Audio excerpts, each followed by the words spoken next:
So yun guys, JC Pebre ulit. So guys, ito na po tayo, dito na po tayo sa step 3 ng ating Filipino Dream Challenge. Bali ito guys, yung mag-create na tayo ng business. And ito guys, yung pag-create natin ng business ay galing to sa book na Personal MBA ni Josh Kaufman. So yun guys, sabi niya dito guys sa book na to ay merong 5 parts lagi ang every business.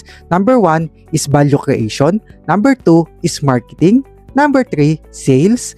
Number 4, value delivery. And number 5, finance. And sabi niya dito na kahit isang part lang daw mawala dito sa 5 sa 5 parts ng every business na dapat meron tayo nito ay hindi mo na matatawag siyang business. So yun guys, start na natin to. So sabi niya dito guys, kung ang business mo daw ay hindi nagka-create ng value para sa others, tawag daw dito ay hobby. And pangalawa, kung ang business venture mo ay walang proper marketing, ang tawag daw dito ay fluff. And pangatlo, kung yung business mo naman ay hindi kumikita, ang tawag naman dito ay non-profit. And yun guys, yung pang-apat naman, kung ang business mo naman ay hindi na-deliver yung value na nakikreate nito, ang tawag naman dito ay scam. And ang pang-lima naman, kung ang business mo naman ay hindi nag-generate ng enough money para makip yung operation nito, ay eventually magpo-close siya. Kaya yun guys, ganun kahalaga ang 5 parts na to sa every business. You want to learn more? Don't forget to follow me on my social media.